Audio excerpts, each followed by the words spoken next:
लेकिन वही बेटी शादी के बाद जब घर में आ जाती है तो उससे घूंघट कराया जाता है। लेकिन ये थोड़ी सी अधूरी बात है। महिलाओं के ऊपर गुलामी थोपी, महिलाओं को शुद्धिकरण में, उनके षड्यंत्र में फंसा कर रखा। और ये शुद्धिकरण है क्या? शुद्धिकरण जुड़ा हुआ है शादी से। बहन बेटियों को शुद्धिकरण की प्रथा लागू की और क्या किया? उन्होंने ये नियम बनाया कि शूद्रों की किसी भी महिला की जब भी डोली उठेगी, जब भी शादी होगी, तो उसकी डोली सबसे पहले 3 दिन के लिए कहाँ जाएगी? 3 दिन के लिए वो डोली जाएगी ब्राह्मणों के घर। और उन 3 दिनों में ब्राह्मण जिस तरीके से चाहे, जैसे चाहे, उस बेटी का, उस महिला का शोषण कर सकता है। हिम्मत ही नहीं होगी तो वो क्या करती थी? चेहरा ढक लेती थी, घूंघट कर लेती थी। और शादी के बाद आज भी हम ये देखते हैं कि सिर्फ घूंघट ही नहीं आया महिलाओं के जीवन में, शुद्धिकरण में उन्होंने एक और चीज दी महिलाओं को, वो दी है पहचान। जो शादी के बाद महिलाओं को ऊपर से नीचे तक पहचान मिली है, जिसको वो श्रृंगार कहते हैं, जिसको वो सुहाग कहते हैं, वो कहाँ से मिली? फिर खुद कहो कि अगर ये अच्छी चीज है, अच्छी है, तो आप क्यों नहीं अपनाते? तो क्या कहेंगे? ये कायरता की निशानी। यानी कि वो अपने घरों में अपनी महिलाओं को कायर बना के रखना चाहते हैं, गुलाम बना के रखना चाहते हैं। हम बुद्ध के वंशज हैं, डॉक्टर अंबेडकर के वंशज हैं, तो हम ये काम आज से कभी नहीं करेंगे। हमें अपनी महिलाओं के हाथों में कायरता, और जिस दिन ही हम चीजें जान लेंगे, उसी दिन से ये कायरता की निशानी, चूड़ी, बिछिया, मंगलसूत्र, ये सारी चीजें अपने जीवन से हटा देंगे। तब जाकर हम अपने नारों, बाबा साहब का नारा जो हम लगाते हैं कि मानव मानव एक समान, जब दिखेगा मानव एक समान, और मैं सभी संत गुरु महापुरुष एवं वीर वीरांगनाओं के चरणों में नमन करती हूँ। आज हमारे बीच में उपस्थित हमारे भिक्षु संतो वंदामी, मंच पर आसीन जितने भी अतिथि हैं, और आज यहाँ पर हमारे बीच में आए हुए हमारे बहुजन समाज के साथी, हमारी माताएं, बहनें, भाई, बुजुर्ग, आप सभी साथियों को जो आज इस कार्यक्रम में शामिल हुए हैं, और विशेष रूप से उन साथियों को जिन्होंने इस कार्यक्रम को आयोजित करने के लिए अपना समय, बुद्धि, धन दिया है। आदरणीय हमारे बड़े भाई शशि भूषण जी और उनकी जीवन साथी आदरणीय संघमित्रा भाभी जी को बहुत बहुत साधुवाद, बहुत बहुत धन्यवाद। क्योंकि ये कार्यक्रम है बाबा साहब के नाम से धम्म दीक्षा एवं सम्राट अशोक विजयदशमी के उपलक्ष्य में, तो सबसे पहले शुरुआत हम धम्म से करेंगे। धम्म, जिसकी आज यहाँ पर काफी वक्ताओं ने चर्चा की। धम्म जो है वो है क्या? लेकिन इस धम्म के रूप को बदलने के लिए एक अलग व्यवस्था स्थापित थी, धर्म की। तो धम्म और धर्म क्या है? हमें जानना है हमारा धम्म है क्या। धम्म है चीजों को जानना, और धर्म क्या है? चीजों को मानना। धर्म ये कहता है कि सृष्टि ईश्वर ने बनाई, इसको मानो। धर्म ये कहता है कि ब्राह्मण श्रेष्ठ है, भूदेव है, उसको नमन करो, उसका सम्मान करो। धर्म ये कहता है कि अच्छे कर्म करो तो स्वर्ग में जाओगे, और व्यवस्था का अगर पालन नहीं करोगे तो नरक में जाओगे। लेकिन हमारा धम्म क्या कहता है? हमारा धम्म कहता है कि पहले चीजों को जानो। तथागत गौतम बुद्ध ने कहा, किसी भी चीज को सबसे पहले अपने तर्क की कसौटी पर आंको। जब वो बात सही हो, मानव कल्याण के लिए हो, तब उस बात को स्वीकार करो, आत्मात्मित करो और अपने जीवन में उसको उतारो। आज हमारे बीच में यहाँ हमारी बहनें बैठी हैं, काफी साथी हमारे जा चुके हैं, तो ज्यादा बात नहीं कहूंगी, सिर्फ 10 मिनट में अपनी बात खत्म करूंगी। आदरणीय हमारे मंत्री जी ने कहा था कि हमारी महिलाओं के जीवन में जो घूंघट है, जो भंते जी ने बताया कि हमारी माताओं बहनों को जब शादी के लिए देखने जाते हैं तब वो घूंघट नहीं करती, लेकिन वही बेटी शादी के बाद जब घर में आ जाती है तो उससे घूंघट कराया जाता है। लेकिन ये थोड़ी सी अधूरी बात है। अधूरी बात क्यों है?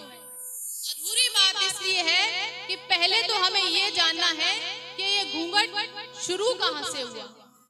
कोई भी महिला, कोई भी बहन शादी से पहले घूंघट करती है? किसी बहन को, किसी महिला को शादी से पहले घूंघट करते हुए देखा? नहीं देखा। शादी के बाद ही घूंघट आता है। तो ये जुड़ा किससे है? इसकी शुरुआत कहां से हुई? इसकी शुरुआत हुई है शुद्धिकरण की प्रथा से।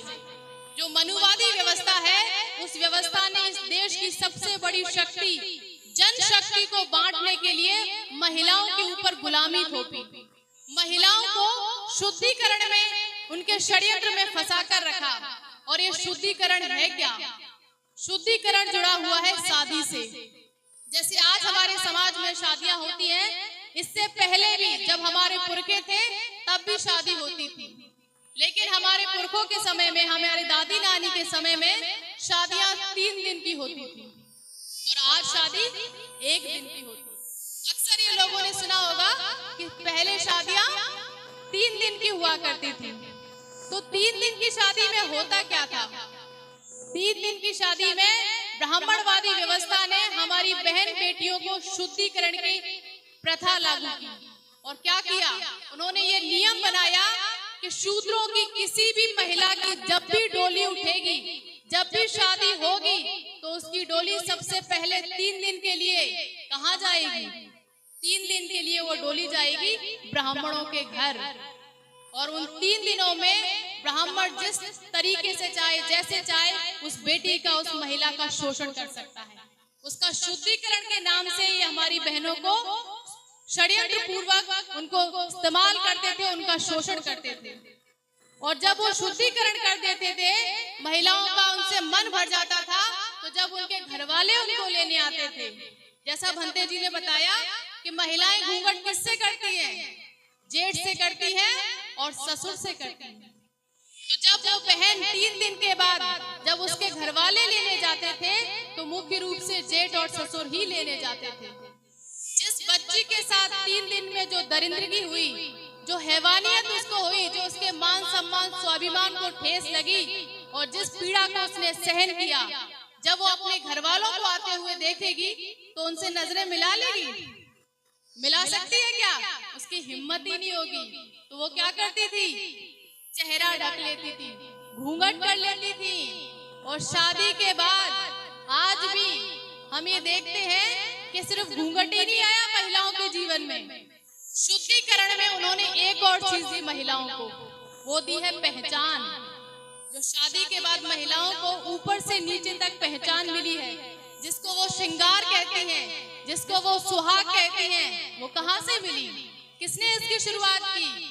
ये श्रृंगार और सुहाग जुड़ा हुआ है उसी शुद्धिकरण से। जब ब्राह्मण लोग हमारी माताओं बहनों का शोषण करते थे और वो कहते थे कि जिस महिला को हमने एक बार इस्तेमाल कर दिया, अब हम उसको छुएंगे नहीं, तो हमें पहचान कैसे होगी? हम कैसे जानेंगे कि इसका शुद्धिकरण हो गया है? उन्होंने उसके लिए महिलाओं को शादी की ऊपर से नीचे तक निशानी दी। पायल, चूड़ी, बिंदी, सिंदूर, मंगलसूत्र, ये किसकी निशानी है? उसी शुद्धिकरण की प्रथा की। आज हमारे समाज में जो हमारे पुरखों ने इस व्यवस्था को बदलने के लिए अपना पूरा जीवन लगाया, लेकिन आज भी हमारी महिलाएं उसी प्रथा में, उसी चीजों को मानने में अपना समय, अपना बुद्धि, अपना धन खर्च कर रही हैं। आज हम इस देश में जो रह रहे हैं, आज हमारे पास संविधान की ताकत है। हमारे पुरखों ने जिन कठिनाइयों से, जिन संघर्ष से हमें संविधान दिया, वो संविधान हर महिला को रक्षा, सुरक्षा, अधिकार, सम्मान का हक देता है। ये हमारे पास है, तो हमें अपनी चीजों को ऐसे ही नहीं मानना है।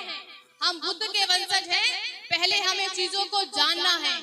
जो भी हमारे जीवन में हम करते हैं, उन चीजों का हमें पता होना चाहिए। लेकिन हमारी कुछ माताएं बहनें अज्ञान पूर्वक ये काम करती हैं।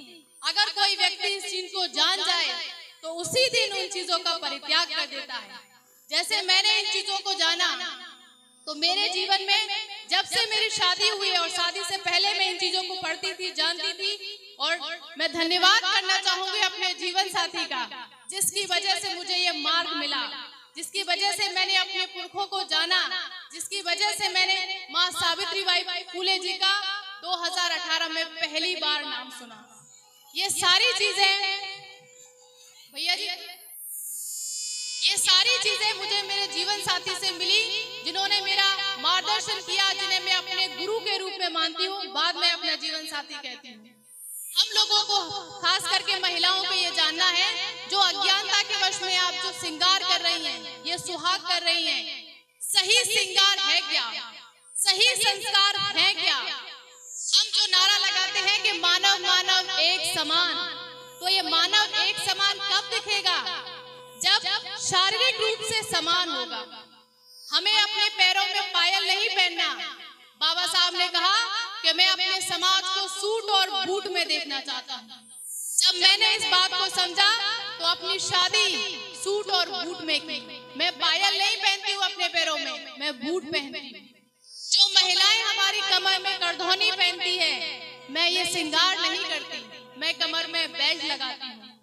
जो हमारी माताएं बहनें हाथों में कायरता की निशानी चूड़ियां पहनती हैं, और वो अपनी मर्जी से भी नहीं पहनती हैं, इसके लिए उन पे दबाव बनाया जाता है। और ये कायरता की निशानी उनका जीवन साथी उनके लिए लेकर आता है, उसके लिए पैसे देता है।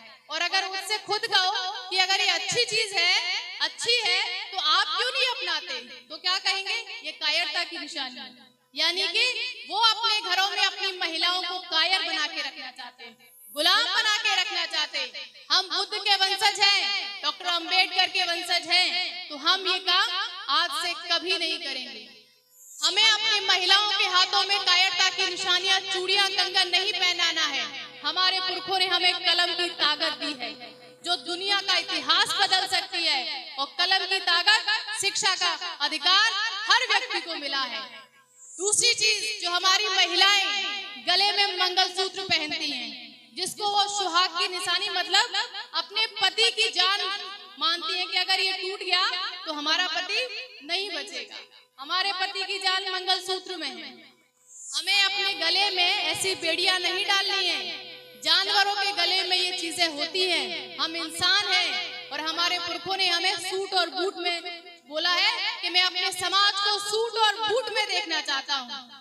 तो ये समाज में महिलाएं भी आती हैं और पुरुष भी आते हैं, तो महिलाओं को भी सूट बूट में आगे आना चाहिए। इस बात को मैंने शुरू किया और अपनी शादी में नीली टाई लगाकर, सफेद कोट बूट और पहनकर अपनी शादी की। जो महिलाएं अपने माथे पर सिंदूर लगाती हैं, बिंदी लगाती हैं, वो हमें नहीं करना है। हमारे पुरखों का इतना गौरवशाली इतिहास है, वो शिक्षा है जो आपके मस्तिष्क में चमकती है, जो आपकी आंखों में स्वाभिमान पैदा करती है। अगर इन चीजों को हम जान लेंगे, और जिस दिन ये हम चीजें जान लेंगे, उसी दिन से ये कायरता की निशानी, चूड़ी, बिछिया, मंगलसूत्र, ये सारी चीजें अपने जीवन से हटा देंगे। तब जाके हम अपने नारों, बाबा साहब का नारा जो हम लगाते हैं कि मानव मानव एक समान, जब दिखेगा मानव एक समान। और प्रकृति ने महिला पुरुष की ऐसी संरचना की है कि हमें पता चल जाता है कि कौन महिला है, कौन पुरुष। उनको ये निशानी देने की जरूरत नहीं है। ये कायरता है, ये गुलामी है। और अगर हम अपने समाज में आधा हिस्सा, आधी ताकत गुलामी में रखेंगे, उनका जीवन कायरता में गुजरेगा, तो आने वाली पीढ़ियां कैसी पैदा होगी? जो महिला अज्ञानी, अंधविश्वासी, पाखंडवादी होती है, वो महिला ऐसे ही बच्चों को जन्म देती है। जो आज हमारे भाई यहाँ पर बैठे हैं, मैं उनसे निवेदन करना चाहूंगी कि अपने जीवन में, जो भाई अभी जिनकी शादी नहीं हुई है, अपने जीवन में एक ऐसा जीवन साथी चुने जो आपके कदम से कदम मिलाकर आपका साथ दे, वो आपके पीछे ना खड़ा हो। जो कहावत है कि हर कामयाब व्यक्ति के पीछे एक महिला का हाथ होता है, पीछे नहीं होता भाई। बाबा साहब ने सम्मान दिया है, साथ होता है। इसीलिए आज के बाद से अपनी जीवन साथी को पत्नी कहना बंद कीजिए। अगर आप उसको पत्नी कहेंगे तो आप उसके स्वामी कहलाएंगे, मालिक कहलाएंगे। और जो मालिक होता है, उसकी सेवादार करने के लिए एक सेवक भी होता है। तो हमें अपने जीवन साथी को हमेशा साथ रखना है। क्योंकि यहाँ पर जैसा कि हम सब जान रहे हैं, अगर हमारी समाज में महिलाओं को हम बराबर रखेंगे तो देश में नहीं, दुनिया में सबसे बड़ी शक्ति है जनशक्ति, जन सैलाब। और हमारा बहुजन समाज है 85%। अगर हम इन चीजों को जान गए तो जो हमारी महिलाएं आज इस गुलामी में अपना जीवन जी रही हैं, अगर ये गुलामी से निकलेंगी तो हमारी जनशक्ति मजबूत होगी। दूसरी सबसे बड़ी ताकत क्या है? धन बल। पहला है जन बल, जन सैलाब, और दूसरा है धन बल। अगर हमारा जनबल जागरूक होगा, 85% महिलाएं पुरुष जागरूक होंगे, अगर एक एक रुपए, दो दो रुपए भी देंगे तो हमें किसी भी काम को करने के लिए धन की कमी कभी नहीं होगी। तीसरी चीज क्या है? बाहुबल।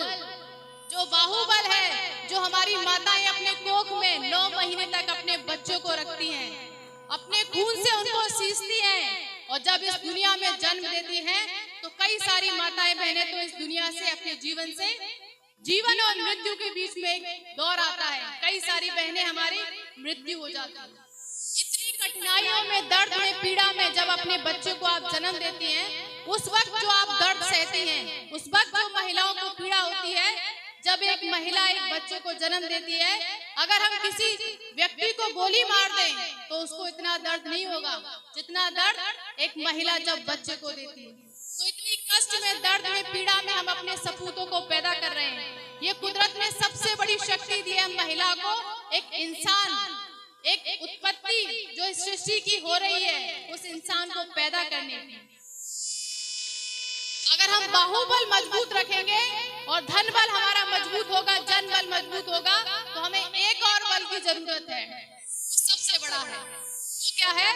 वो है मनोबल। मन जो हर काम का अगुआ होता है। जब हमारी जनशक्ति मजबूत होगी, हमारे पास धन होगा, हमारे पास बाहुबल होगा, तो निश्चित रूप से हमारे लोगों का मनोबल भी आगे बढ़ेगा। जो हमारे पुरखों की विचारधारा में जो ताकत है, जो एक इतना विशाल है, जो हर इंसान के लिए, हर व्यक्ति के लिए उपयोगी है।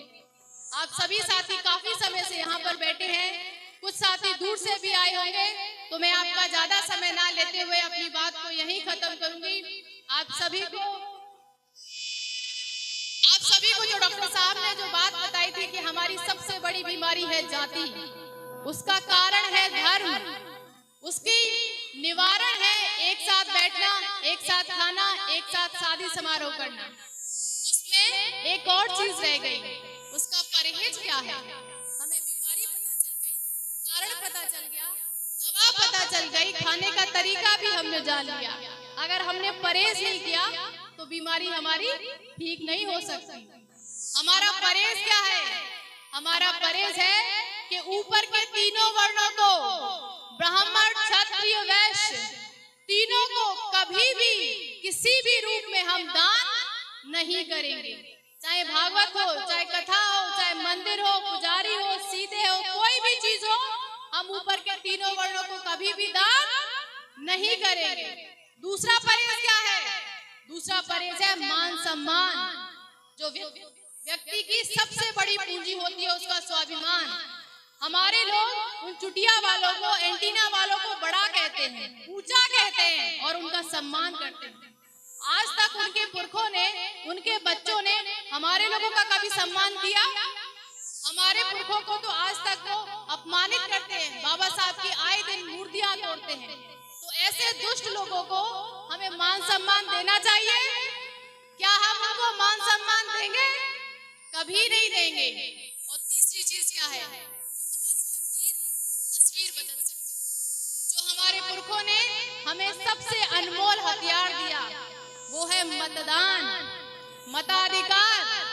जिसे बाबा साहब 1930, 31, 32 गोलमेज सम्मेलन से हमारे लिए लेकर आए, और बाबा साहब ने इस बात को कहा कि अब इस भारत देश में कोई भी राजा रानी के पेट से जन्म नहीं लेगा। अब इस देश में राजा वोट की पेटी से पैदा होगा। इसी बात को साहब काशी राम जी ने आगे बढ़ाया और हमारे लोगों को 4-4 बार राजा बनाया। लेकिन हमारे पुरखे ने जो काम किया, हम उनकी संतान हैं, तो जो लायक संतान होती हैं वो अपने पुरखों का काम आगे बढ़ाती हैं।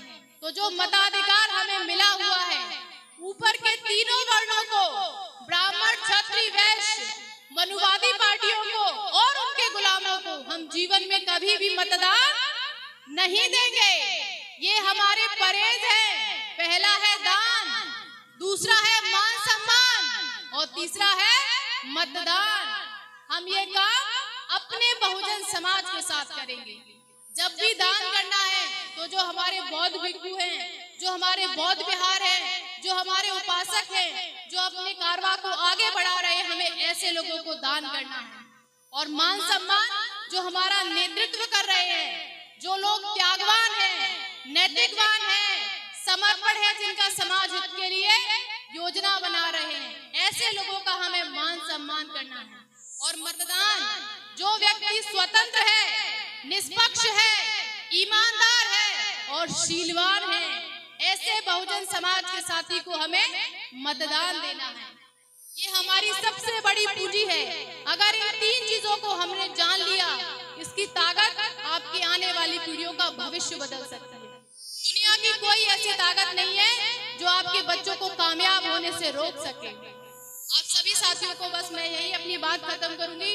बहुत बहुत आभार और बहुत अच्छा लगा। मैं यहाँ दूसरी बार आई हूँ, शशि भाई के द्वारा मुझे यहाँ बुलाया गया। विशेष रूप से आपको बहुत बहुत साधुवाद, बहुत अच्छा लगा। आप सभी साथियों को बहुत बहुत धन्यवाद। जय भीम।